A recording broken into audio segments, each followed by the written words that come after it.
up, everybody?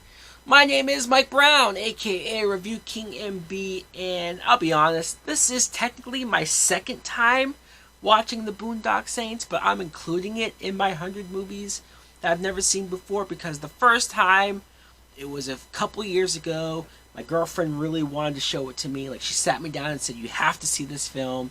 And there was a lot of distractions. Her family was at the house, and there was kids running around, and I couldn't really focus on it. I feel like I missed half of the movie, so it didn't really count, really. I watched it uninterrupted, no distraction. The Boondock Saints. This is a 1999 film that was directed by Troy Duffy. It stars Norman Reedus and Sean Patrick Flannery as these two brothers who are taking it amongst themselves to go out there and be vigilantes, I guess. They're going around and killing bad people. People in the mob, people in the drug, like just bad people. And so not only are you following that, but you're also following William Dafoe as this detective who is trying to figure out who they are, why they're doing it, and what else is going on here. Now, what I think of the Boondock Saints is, and it's funny because I feel like because I'm from Boston, a lot of my Boston friends are like, well, you have to love this movie. There's no other opinion to have about it. You either love this movie or you just don't watch it, right? And so the first time, since I wasn't really fully in there, I said I didn't really care for it or it wasn't all that amazing. And I got a lot of death stares, and I got a lot of threats, and I got a lot of like, "You asshole, you're not really from Boston. Get the fuck out of here." And okay, fine, I get it. Now, actually being able to fully watch it, I do get the appeal. I will say that I enjoyed it a lot more this time around. I can't say that I love it, but I see that it's a fun movie. I did have more fun watching it this time around. Norman Reedus plays Murphy, and Sean Patrick Flannery plays Connor. Like I said, these are two brothers. Surprisingly, it did feel like the brothers were just there to do what they had to do. I didn't feel all that connected to them personally. I mean, you see that they're Catholic, and you see that they're very religious, and you see that that plays a lot into why they're killing people and how they kill people and how they go about things, leaving the coins in the eyes and whatnot. And so, sure, a lot of that and their whole plot of wanting to kill these bad people, I was fully with and I was for. And I like how they had a moral code of not killing people that didn't deserve it. So that was nice. That was cool. But honestly, the thing that I loved the most, or that I enjoyed the most about this movie, was William Dafoe. I think William Dafoe makes this film, saved this movie. He made it that much more watchable. Because he's playing a detective who's going after them. I mean, at first he's just investigating these murders, and he becomes obsessed. He can't figure out who these people are and why they're doing it, and what the motives are. And every case, every murder scene that he investigates, he kind of gets more crazy.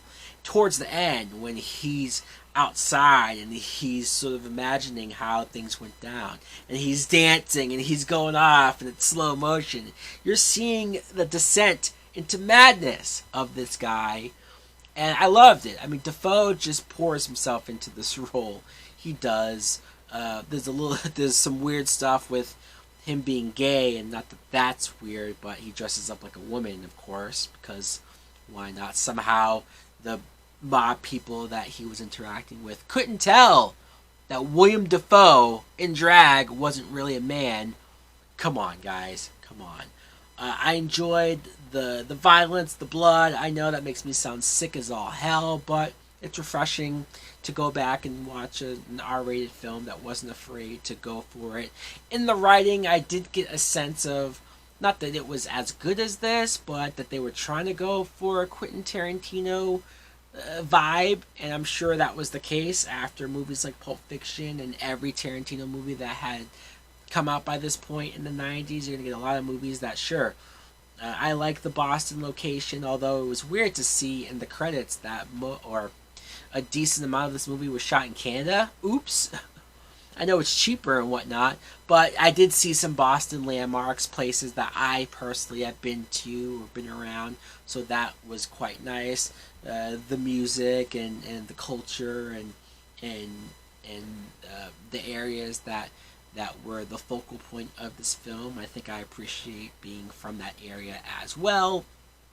The story itself, it's especially by the end and where it plays out and where it goes and how the movie ends, is kind of insane, is kind of ridiculous. I know there's a sequel, so I guess I'll have to check that out to see how everything really plays out and if it sticks the landing. But overall, I'm going to say that this movie is enjoyable to a point, is fun. There's another character called Rocco who I had fun with because, well, he was a dumbass, a complete dumbass, and he did do some dumbass things. But I enjoyed the actor who played him and everything that he did. And the detectives, not just William Dafoe, but the detectives that he's working with and how dumb they are. Although the poor guy that he constantly made to go out and get coffee and bagels for him, there was a couple times where he did have the right answers, and Dafoe was so dismissive of him because he had previously said dumb things. So when he was right, it's like nobody ever gave a shit or heard about it. So that was quite amusing. But yes, the Boondock Saints, it's a fine, fun film. I'm not going to say that it's like a Boston epic or classic or anything like that, but I certainly see why my brotherins think so. Anyways, guys, let me know in the comments below if you too have seen the Boondock Saints. What do you think of it? Do you like it? Do you love it?